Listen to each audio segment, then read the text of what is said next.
ਹੱਥ ਪੈਰ ਸੁੱਜਣ ਦਾ ਸਭ ਤੋਂ ਵਧੀਆ ਘਰੇਲੂ ਉਪਾਅ ਦੱਸਿਆ ਜਾਂਦਾ ਹੈ ਕਿ ਗਰਮ ਪਾਣੀ ਹੈ।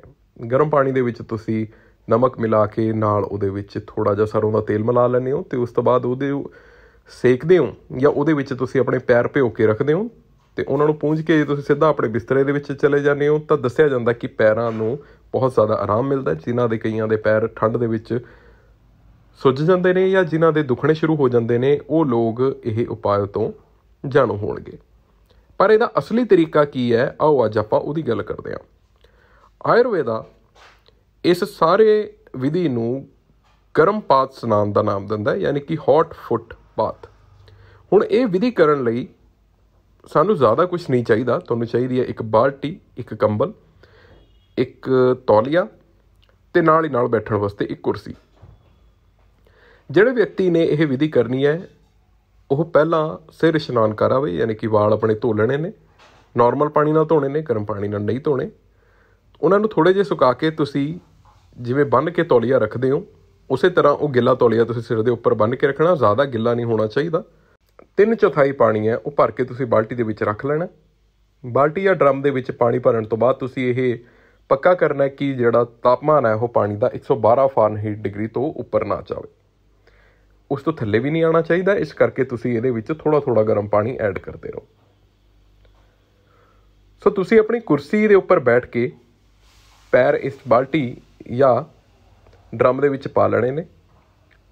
ਉਸ ਤੋਂ ਬਾਅਦ ਇੱਕ ਕੰਬਲ ਲੈ ਕੇ ਤੁਸੀਂ ਬੁੱਕਲ ਮਾਰ ਲੈਣੀ ਹੈ। ਗਰਦਨ ਤੋਂ ਹੇਠਾਂ ਕੰਬਲ ਦੀ ਵੱਜੀ ਇਹ ਬੁੱਕਲ ਦੇ ਵਿੱਚ ਤੁਹਾਡਾ ਡਰਮ ਜਾਂ ਬਾਲਟੀ ਵੀ ਆ ਜਾਣੀ ਚਾਹੀਦੀ ਹੈ। ਹੁਣ ਤੁਸੀਂ ਪੈਰਾਂ ਤੱਕ, ਯਾਨੀ ਕਿ ਪੈਰ ਤੁਹਾਡੇ ਅੰਦਰ ਬਾਲਟੀ ਦੇ ਵਿੱਚ ਨੇ ਅਤੇ ਤੁਸੀਂ ਬੁੱਕਲ ਮਾਰੀ ਹੋਈ ਹੈ, ਤਾਂ ਪੂਰੀ ਬੁੱਕਲ ਇਸ ਤਰ੍ਹਾਂ ਮਾਰਨੀ ਹੈ ਕਿ ਬਾਲਟੀ ਬਾਹਰ ਨਾ ਦਿਖੇ। ਸਿਰ ਦੇ ਉੱਪਰ ਤੁਸੀਂ ਉਸੇ ਤਰ੍ਹਾਂ ਦਾ ਜਿਹੜਾ ਤੁਹਾਡਾ ਗਿੱਲਾ ਤੌਲੀਆ ਉਹ ਲਪੇਟਿਆ ਹੋਣਾ।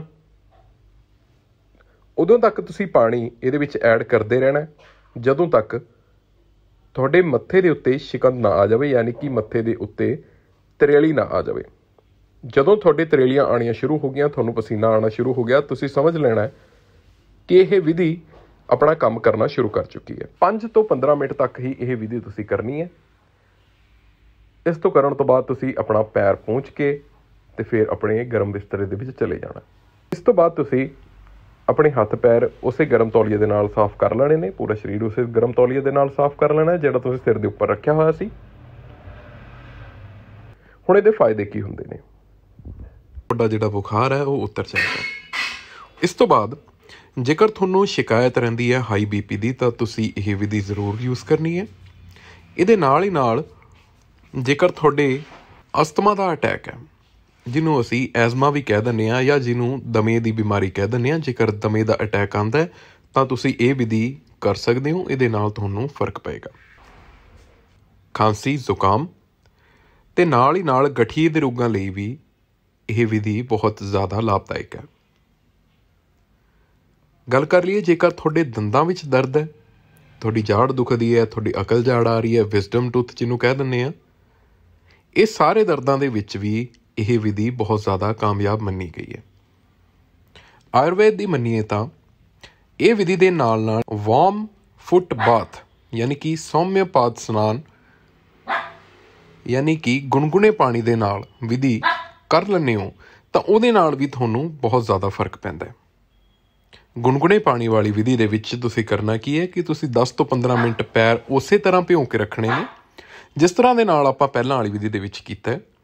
ਬਸ ਇਹਦੇ ਵਿੱਚ ਜਿਹੜਾ ਤੁਹਾਡਾ ਤਾਪਮਾਨ ਹੈ ਉਹ ਪਾਣੀ ਦਾ ਰਹੇਗਾ 100 ਡਿਗਰੀ ਫਾਰਨਹੀਟ।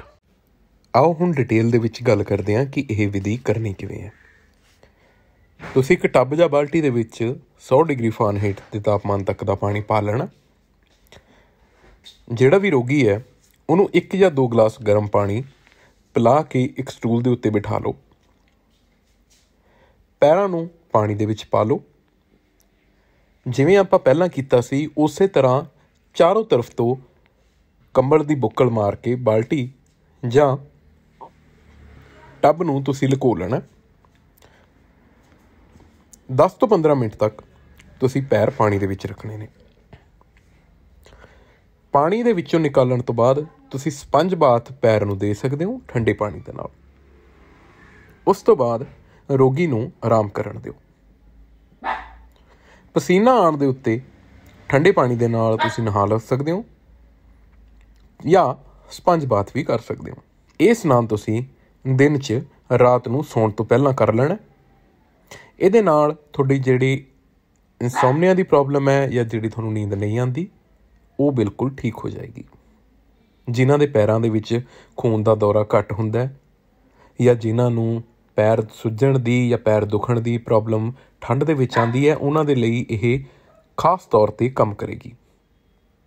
ਸਰੀਰਕ ਅਤੇ ਮਾਨਸਿਕ ਤਣਾਅ, ਪੈਰ ਫੜਕਣਾ, ਪੈਰਾਂ ਦੇ ਵਿੱਚ ਅਕੜਨ ਰਹਿਣਾ, ਜਕੜਨ ਰਹਿਣਾ ਅਤੇ ਨਾਲ ਹੀ ਨਾਲ ਪੈਰਾਂ ਦੀਆਂ ਹੋਰ ਪ੍ਰੋਬਲਮਸ ਵੀ ਇਸ ਵਿਧੀ ਦੇ ਨਾਲ ਠੀਕ ਹੋ ਸਕਦੀਆਂ ਨੇ।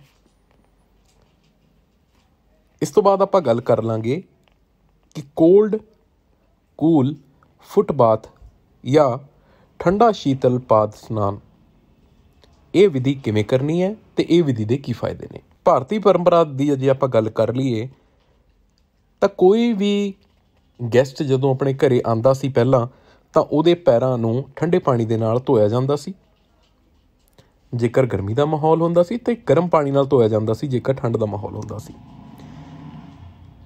ਇਹਦੀ ਵੈਲਿਊ ਅੱਜ ਦੇ ਟਾਈਮ ਦੇ ਵਿੱਚ ਸਾਨੂੰ ਸਮਝ ਆਉਂਦੀ ਹੈ ਜਦੋਂ ਸਰੀਰ ਨੂੰ ਬਹੁਤ ਸਾਰੀਆਂ ਬਿਮਾਰੀਆਂ ਨੇ ਘੇਰ ਲਿਆ। ਸੋ ਜਿਵੇਂ ਆਪਾਂ ਗੱਲ ਕੀਤੀ ਹੈ ਗਰਮ ਪਾਣੀ ਦੀ, ਉਵੇਂ ਹੀ ਠੰਡੇ ਪਾਣੀ ਦੀ ਬਾਥ ਦੇ ਨਾਲ, ਠੰਡੇ ਪਾਣੀ ਦੇ ਇਸ਼ਨਾਨ ਦੇ ਨਾਲ ਪੈਰਾਂ ਨੂੰ ਧੋਣ ਦੇ ਨਾਲ ਜਾਂ ਸੋਕ ਕੇ ਰੱਖਣ ਦੇ ਨਾਲ ਵੀ ਬਹੁਤ ਜ਼ਿਆਦਾ ਫਾਇਦੇ ਹੁੰਦੇ ਨੇ। ਪਾਣੀ ਦਾ ਟੈਂਪਰੇਚਰ 50 ਤੋਂ ਲੈ ਕੇ 75 ਡਿਗਰੀ ਫਾਰਨਹੀਟ ਤੱਕ ਦਾ ਹੋ ਸਕਦਾ। ਪਾਣੀ ਨੂੰ ਕਿਸੇ ਚੌੜੇ ਅਤੇ ਗਹਿਰੇ ਭਾਂਡੇ ਦੇ ਵਿੱਚ ਤੁਸੀਂ ਰੱਖ ਲੈਣਾ। ਉਹ ਬਾਲਟੀ ਵੀ ਹੋ ਸਕਦੀ ਹੈ ਜਾਂ ਟੱਬ ਹੋ ਸਕਦਾ। ਇਹਦੇ ਵਿੱਚ ਤੁਸੀਂ ਪੈਰ ਡੁਬੋ ਕੇ ਰੱਖਣੇ ਨੇ। ਜਦੋਂ ਤੁਸੀਂ ਇਹਦੇ ਵਿੱਚ ਪੈਰ ਡੁਬੋ ਕੇ ਰੱਖੋਗੇ ਤਾਂ ਇਹਦੇ ਨਾਲ ਤੁਹਾਡੇ ਗੋਡੇ, ਗਿੱਟੇ ਅਤੇ ਪੈਰ ਤਿੰਨੋਂ ਚੀਜ਼ਾਂ ਨੂੰ ਬਹੁਤ ਜ਼ਿਆਦਾ ਆਰਾਮ ਮਿਲੇਗਾ। ਪਲੱਸ ਇਹਦੇ ਵਿੱਚ ਜਿੰਨੀਆਂ ਵੀ ਪ੍ਰੋਬਲਮਸ ਆਉਂਦੀਆਂ ਨੇ ਉਹ ਚਾਹੇ ਦੁਖਦੇ ਹੋਣ, ਤੁਹਾਡਾ ਬਹੁਤ ਲੰਬਾ ਦਿਨ ਗਿਆ ਹੋਵੇ, ਤੁਸੀਂ ਥੱਕੇ ਹੋਵੋ, ਤੁਹਾਡੀ ਥਕਾਨ ਵੀ ਦੂਰ ਹੋਏਗੀ।